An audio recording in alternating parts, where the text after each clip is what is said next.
जोंनि जिबनाव इसोरनि बाथ्रा जोबोद गोनांथार जोंनि इसोर बादि बोलोग्रा इसोर गैया बासायग्रा मुं जेबो गैया थोनहरजानायनि सारिनि 12 बुंदों बेयाव मोनसेल' मुं दङ जे मुंजोंल' बासायजानायखौ मोनो हालेलुया बे मुङानो जाहैबाय जिसुनि मुं जोंनि जिबनाव गोबां बेबादिनो हालाय हाफाय नारा नाथा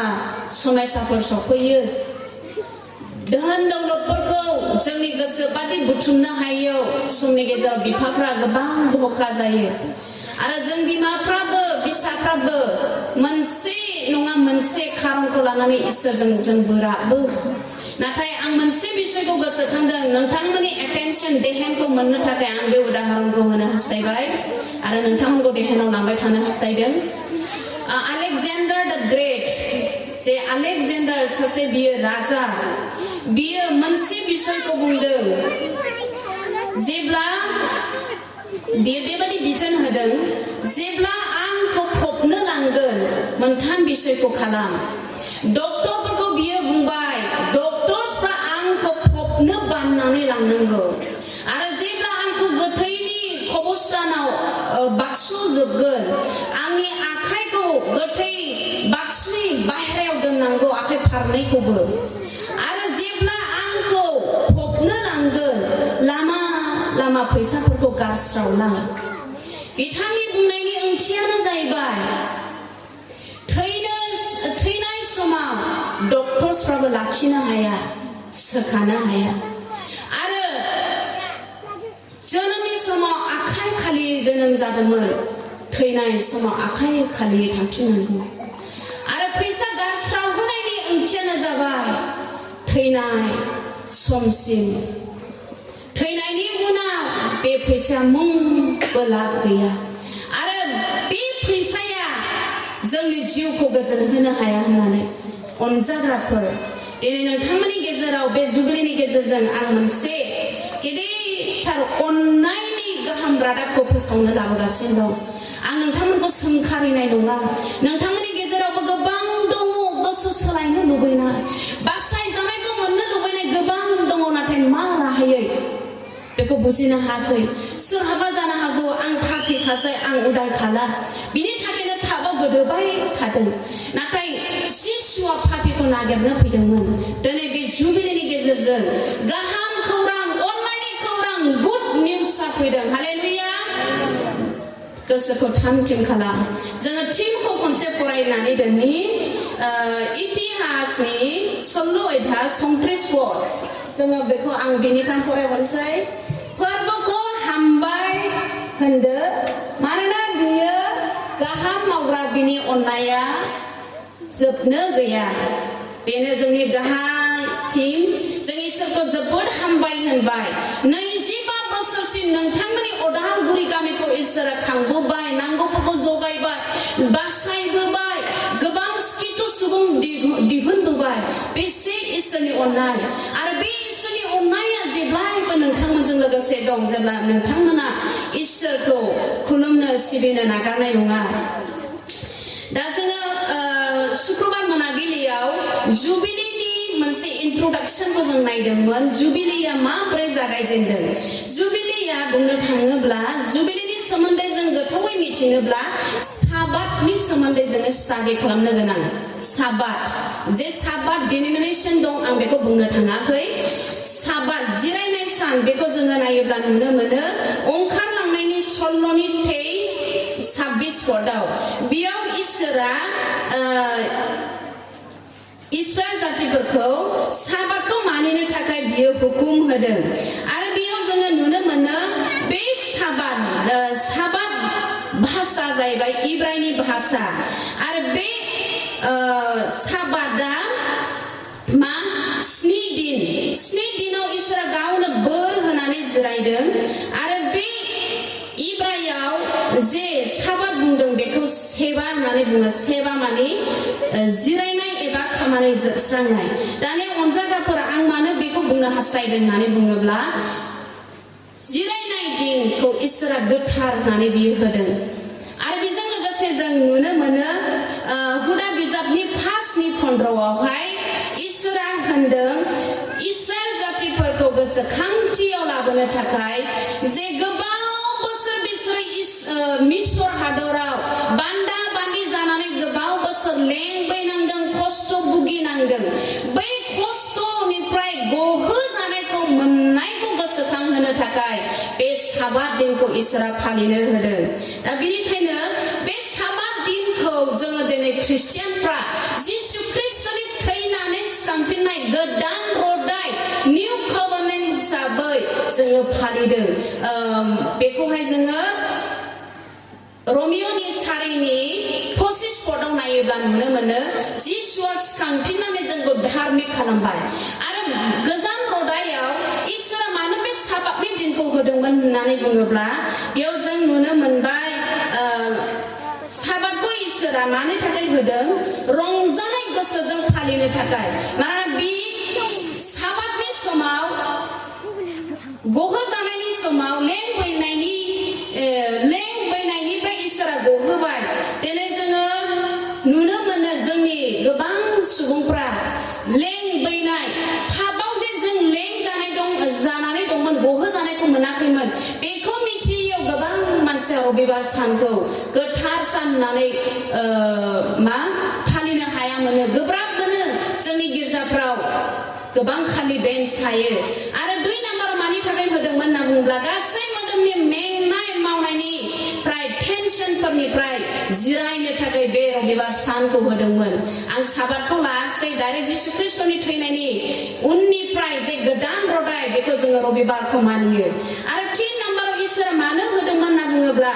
इसोरजों खाथि सोमोन्दो लाखिनो थाखाय बे जिरायनाय सानखौ होदोंमोन आङो दाखालि जागायजेननाय हराव बुंदोंमोन बे रबिबार सानाव जोङो इसोरजों खाथि सोमोन्दो लाखिसिननो हायो बिफाफ्राबो बिमाफ्राबो बिसाफ्राबो सासे बिफायाबो समबारनिफ्राय लानानै सुनिबारसिम बिथाङा गोबां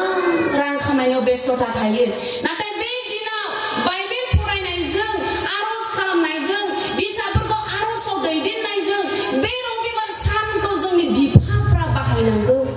बिमाफ्रा बे समाव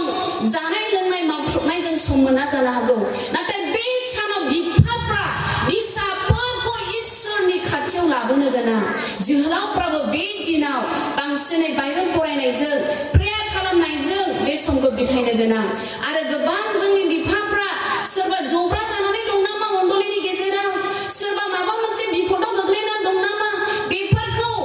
जोथोन लानाय एबा नायखंख्रेनाया बे रबिबार साननि गेजेराव मावनायजों इसोरनि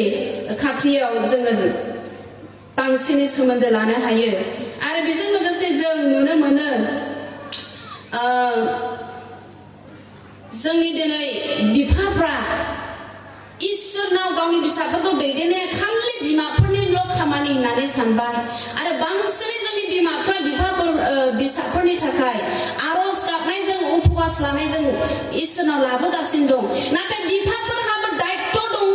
जोङो गोजाम रदायाव नायोब्ला नुनो मोनो आब्राहाम इसहाक जेकब जब बिसोरो माबायदि गावनि न'खरखौ इसोरनाव दायित्व लानानै खांदोंमोन ख्रिस्ट'जों अनजाग्रा बिफाफोर आं दिनैखौ बुंनो हास्थायदों नोंथांमोननि गोबां बिसाफोरखौ नोंथांमोना मा जाजानो लुबैदों मा सम्पति होलांनो लुबैदों हा हु मटर गारि मुंदांखा जाजानो लुबैदों नामा नाथाय जि दोहोनासो जोंनि फिसाफोरखौ जौगाथियाव लाबोनो हायो बे दोहोनानो जाहैबाय इसोरनि गियान इसोरनि बाथ्रा हालेलुया इसोरा बाख्नाय जाथों आङो बिफाफोरखौ दिनै खावलायदों बे जुबिलिनि गेजेरजों आरो जुबिलिनि सोमोन्दै आङो थांगासिनो दङ फै जोंनि बिसाफोरनो सम होनि सासे बिफाया गाव थैनोसैयाव गावनि बिसाज्लाफोरखौ लेंहरजोबदों बे समाव बिसाज्लाफोरनि आखाइखौ हमनानै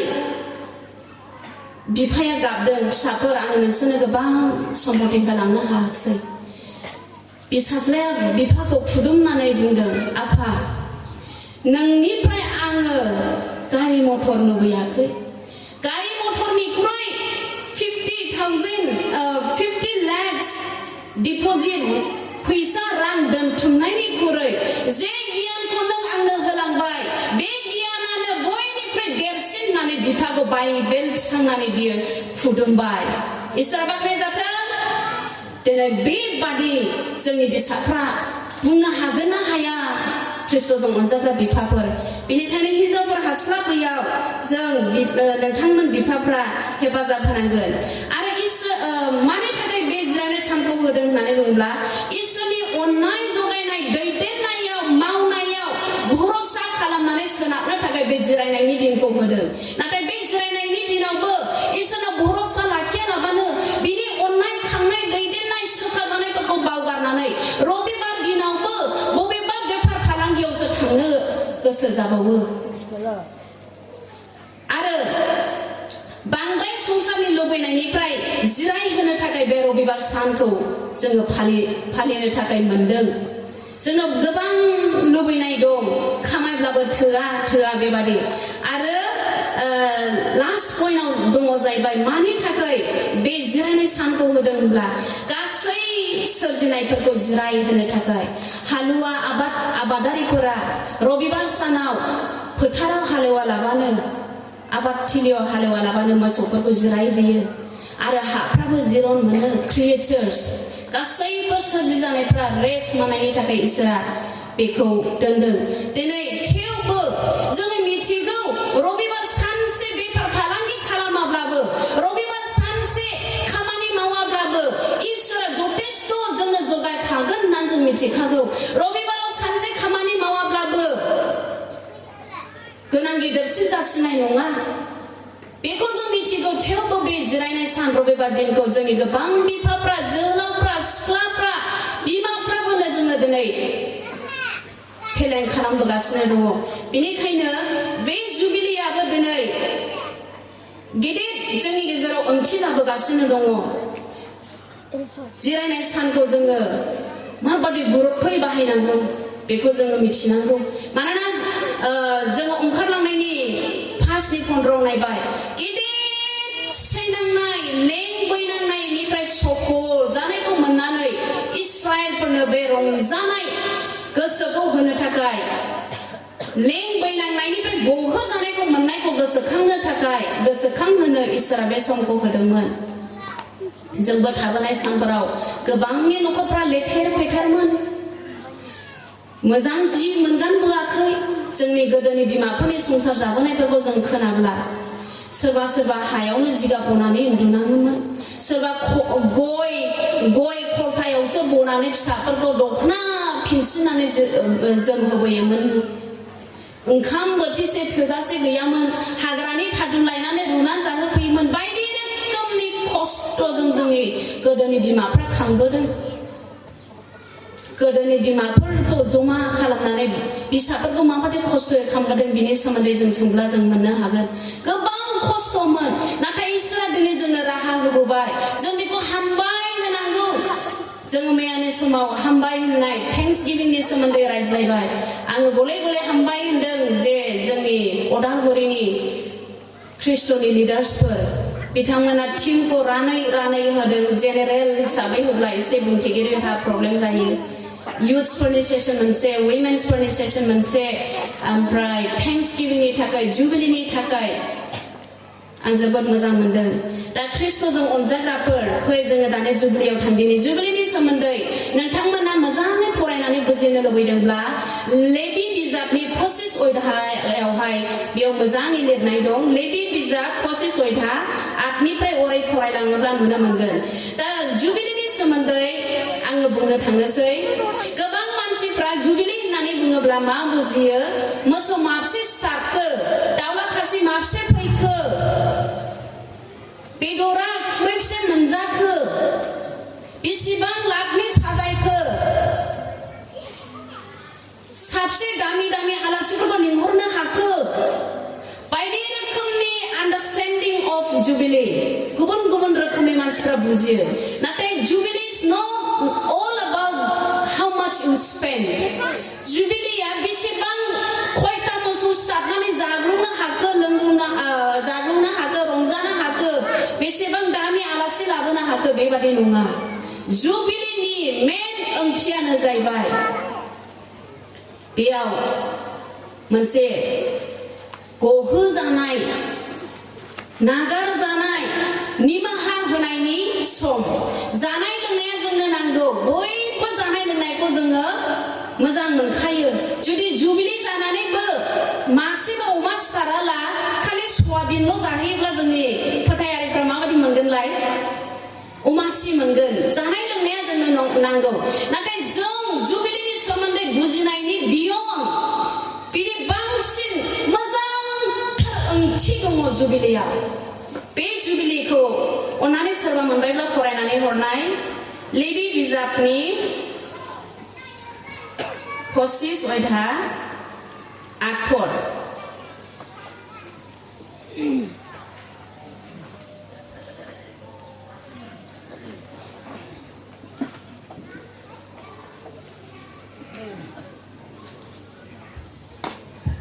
Hello, I'm faraयनाय जिसुनि मुङै बेबादिनो 7 बोसोर गासै 7 गुन 7 बोसोर बे जाबाय 49 बोसोरनि उनाव हामबायसै बेयाव सनाथि जुबिलिनि सोमोन्दै लिरदों दा सनाथिनि सिगां नोंथांमोना जे रुपाथिखौ सेलेब्रेट खालामदों फालिदों बे जाहैबाय दा साबातनिफ्राय फैनोसै नै आङो अरिजिनाल दाखालिनिफ्राय लाबोबाय थादों साबातनिफ्रायसो जुबिलियाव फैनोसै बेयाव सानसेखिया साबात दङ सप्ताखिया साबात दङ दान हिसाबै साबात दङ मासखिया आरो बेयाव बोसोरखिया बोसोरारि साबात दङ दानिया रुपाथि जुबिलिखौ मोननो थाखाय 6 बोसोरारि सारिबार साबात बोसोरखौ फालिब्ला रुपाथि बोसोरा जाखांफैयो जों बेखौ मोनफैयो दा बे 6 बोसोरारि खनब्रै साबात इयारखौ फल' खालामनायजों मानिनायजों रुपाथि जुबिलिखौ जों मोनफैयो जुबिलिया बुंनो थाङोब्ला इब्राहिमनि भाषा बेखौ यबेल होननानै बुङो इब्राहिमनि भाषायाव जुबिलिखौ यबेल बुङो दानिया ओरैबायदि ओंथि हाबनानै दङ बे जुबिलियाव जुबिलिनि समाव बोरमा मेन्दानि गंफोरजों बिगुर सुनानै होनाय जायो फेंफा सुयो जेब्लानो फेंफा सुयो बेयाव माखासे खामानि जायो बे जाहैबाय नाम्बार 1 आव जुबिलिनि बिगुरखौ सुनाय लोगो लोगोनो मा जायो बयबो बान्दा बान्दिफोर हा बन्दकआव दोननांनायफोर आरो बेबादिनो सोरहाबा रां लाबोनाय दंमोन होफिननो हायाखिसै बे जुबिलिनि दिनाव गासैखौबो नागारनांगौमोन निमाहा होलायनायनि बोसोर निमाहा नागारज्लायनाय सख'ज्लायनायनि बोसोर बे जुबिलिनि समाव जेलाव गोबां पाप मावनानै एबा दाय मावनानै जोबजानाय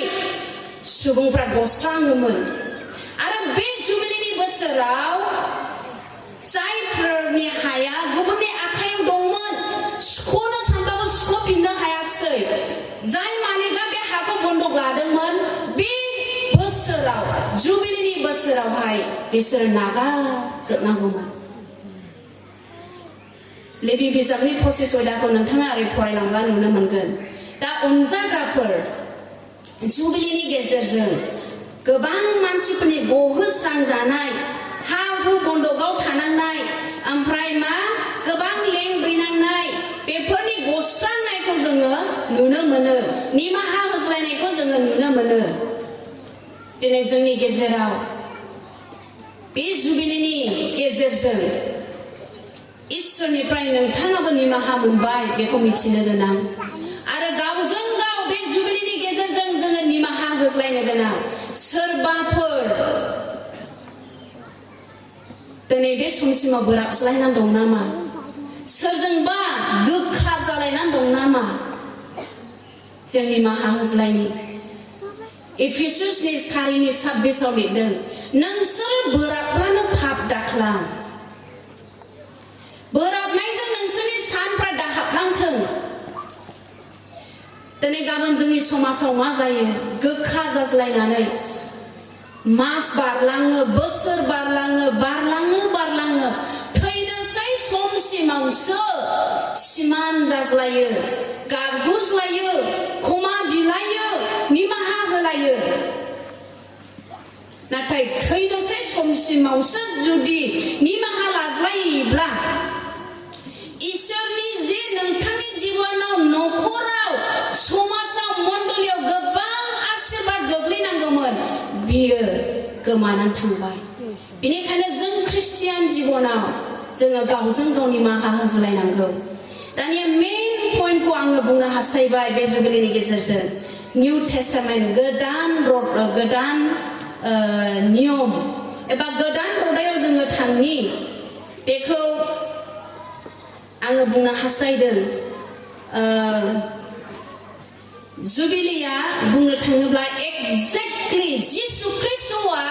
जों पापनि सिङाव बन्दी जानांनानै थानाय पापजों नासयजानाय साफ्रोमखौ माबादि सफैखो बेखौसो फोरमायनो नागिरदों हालेलुया दिनै नोंथाङा बेयाव लोंग्रा जानानै जिरायदों जानो हागौ सोरखौबा बलात्कारि जिनाहारि खालामबाय सोरखौबा गोबां बेबादिनो अन्याय खालामबाय सोरबा गोबां पापाव दङ नाथाय इसोरनि गाहाम रादाबा नोंथांनि गेजेराव बे जुबिलिनि गेजेरजों फैदों जुदि बे बिषयखौ खोन्थायाब्ला आंहा गिनांगौ दं अन्नानै दान्दिसे दोहोरजो लाथ' गालातियानि 1:6 पदनिफ्राय आङो फरायनानै होगारनो सानदों गालातियानि 1:6 पदसिम नोंसोर ख्रिस्टनि दयाजों नोंसोरखौ लिंहरग्रानिफ्राय एसे गोख्रै गुबुन गाहाम खोथानायनि थिङै एरखेलांनायखाय आं सोमोनाङो अब्लाबो गुबुन गाहाम खोथानाय गैया नाथाय सोरबा नोंसोरखौ उसाव बादाव खालामनानै ख्रिस्टनि गाहाम खोथानायखौ सोलायनो इच्छा जायो नाथाय जोंनो नङाब्ला सोरगोनिफ्राय सासे आर्पजों नोंसोरनो खोथानाय गाहाम खोथानायखौ नोंसोरनो उल्थायै खोथाबायब्ला बियो साव होजाग्रा जाथों जोङो जेरै होनदोंमोन आङो दा होनबावो सोरबा नोंसोर नाजावनाय गाहाम खोथानायखौ नोंसोरनो उल्थायै खोथाबायब्ला बियो साव होजाग्रा जाथों आङो दानो मानसिखौ हामजाहोनो हास्थायदों खोमा नङा इसोरखौ गोजोन होनोसो आङो मानसिफोरजों हामजाजानो हास्थायो खोमा आङो दाबोनो मानसिफोरखौ हामजाहोयोब्ला आङो ख्रिस्टनि लें जानाय नङा आंबो दिनै नोंथांमोननि गेजेराव हामजाजानायखौ आङो लुबैयाखिसै गोबां समाव ख्रिस्टियान जीवन जापननि बिमाफोरनि सोमोन्दै खोन्थाब्ला माखासे घटनाफोरखौ उदाहरन लायै खोन्थाब्ला बयबो मोजाङै खोनासंगोन आरो सोरबा गाबगोन सोरबा जोबोद मोजां जादों होननानै बाख्नायगोन नाथाय जेब्ला बे नंथारगौ गस्पेल सुसमाचारनि थाखाय खोन्थानो थाङो सैताना ओरैबादि मेगन गोसा बियो थिनथ' होयो बुजिहोनो गोसो गैया थैनायावहाय लाबोयो अनजाग्राफोर दिनैनि बे जुबिलिनि पेन्डेलनि सिङाव एबा बायहेरायाव जायफ्रा जिरायदों नोंथांखौ इसोरा अनो बे जुबिलिनि गेजेरजों नोंथाङा जिसु ख्रिस्टखौ नाजाव माब्रै नाजावनांगौ बिनि सोमोन्दै आङो थांगासिनो दङ लुकासनि 4:18 आरो 19 पदआव जोङो नायोब्ला नुनो मोनो फोरबु जिसुआ जेब्ला संसाराव दंमोन बियो बेबायदि बुंदों फोरबुनि जिउआ आंजों दं हावरियाफोरनो गाहाम खोथानायखौ खोथाबायनो थाखाय बियो आंखौ अभिषेक खालामबाय बियो जोबजानायफोरनो गनायखौ आरो खानाफोरनो नुनो मोनफिननायखौ खोथानो नाग्लिनायफोरखौ गहोनो आरो फोरबुनि हामजानाय बोथोरखौ खोथानो थाखाय आंखौ थिनहरबाय बे जिसुनि बाथ्रा दिनै जों संसाराव पापजों नाग्लिजानानै दङमोन आरो दाबोनो दङ सोरबा बेबादिनो खाना महरै दङ सोरबा बेंगा महरै दङ सोरबा बेबादिनो बोबा महरै दङ दिनै बेखौ गहोस्रांनो थाखाय बे गासै पापनिफ्राय सुख'नो थाखाय जिसु ख्रिस्टआ संसाराव फैबाय जोंनि थाखाय बियो थैबाय जुदि नोंथाङा जिसुखौ दिनै नाजावोब्ला नोंथांनाव बासायजानाय दं गोबां मानसिफोरनाव जोङो सोङो सेमिनार खालामब्ला नोंथाङा सोरगोआव थांगोन ना थाङा हे बेखौ सोरगोआव थांब्लासो मिथिसिगोन इसोरसो मिथिगौ आं मिथिया आं पापि बायदि रोखोमनि एन्सारफोरखौ जोङो मोनो फिनफोरखौ नाथाय बाइबेला बुंदों थैनानै थांनायनि सिगांनो गावनि जिउनि बासायजानायनि थाखाय सियर जानांगौ थैनानै थांनायनि सिगांनो गाव बबाव सहैगोन बेखौ नोंथाङा मिथिनांगौ थैनायनि उनाव जिसुआ डिसाइड खालामगोन बे नङा मानोना गावनि खर'नि सयनि दुइयाव जोङो फरायब्ला नुनो मोनो दानो दिनैनो गाबोन नङा गोबां जायगाफ्राव बायदि रोखोमनि फोथायनायखौ जों नुनो मोनो जोंनि जायगाफ्राव अनजाग्राफोर बाइबेलखौ फरायनो रोङैयाव आरो बे 200 थाखा 300 थाखानि बाइबेलखौल' फरायनायाव गुबुन मोनसे डिक्सनारिनो कमेन्ट्रिनो आर्टिकल्सफोरखौ फरायदेरनो मोनैयाव जोंनि नलेजफ्रा एसेल' जानानै दङ मानि थाखाय बुंदों मा सोरनि थाखाय लिरदों आरो मोनसे बाइबेलखौ माबादि बानायनानै होदों बेफोरखौ मिथियैयाव आरो नोंथांमोनाबो बाइबेलखौ फरायैयाव दिनै बाइबेलनि नलेजआ गैयैखाय बाइबेलनि बाथ्रानिफ्राय खोनायालाबानो सोरबा गावजों गाव हाथाय बाजाराव रायलायनायखौबो नोंथांमोना नंगौ सानबाय बाइबेलनिखौ बोखारदों आरो बाइबेलनि नङैखौ बाइबेलाव सोदेरदों सासे ब्रादारखौ बुंनाय खोनादों नैलै गिर्जायाव सानसे हाबालानो मानसि सासे सिथाबनायनि पाप जायोनो बहा दं बे बाथ्रायालाय इसोरखौ गिनायनि थाखाय बिथाङा बुंदों बे नंगौ नाथाय बे बाक्सायबायमोन जों गिर्जायाव हाबनाया इसोरखौ मान होनायनि थाखाय इसोरखौ हामबाय होननायनि थाखाय आङो माखासे सेसनाव बुंबोखांबाय आरो आं उनाव बुंलांबावगोन अनजाग्राफोर जायफ्रा बेयाव सोरबा सोरगोआव थांनो सियर गैयाब्ला गोनो गोथो जादोंब्ला दिनैनि समाव सियर जा जै नोंथाङा गावनि बासायजानायखौ सियर जाबाय जिसुनि थैजों आं सुस्रां जाबाय बिनि दयाजों बोखांजाबाय होननानै जुदि सासे बेक्तिया नाजावनो हाबायब्ला नोंथांनि लाइफआ कमप्लिटलि चेन्ज जागोन आरो ओरैबादिबो दंलाय जायफ्रा पापाव गोदोनानै दं दिनैनि दिनाव जिसु ख्रिस्टखौ गावनि बासायगिरि आंनि पापनिफ्राय सुख'नो थाखाय आं पापिब्लाबो बियो आंखौ बासायबाय होननानै नोंथाङा फोथायोब्ला नोंथांनाव बासायजानाय दं नाथाय सोरबा ओरैबादि दं पापाव बियो गोसोबादि गेलेगोन पाप मावगासिनो दं नाथाय दान गोबां हरनायजों गावनि जिउखौहाय सोरगोआव खनायाव जायगा मोनहैगोन नामा होननानै एसे फोथायनाय दं नाथाय दान होनायफोरजों सोरगोखौ बायनो हाया इसेबो जोंनि गाहाम मावनायफोरजों जोङो बायनो हाया बे इसोरनि दयाजोंसो होनदों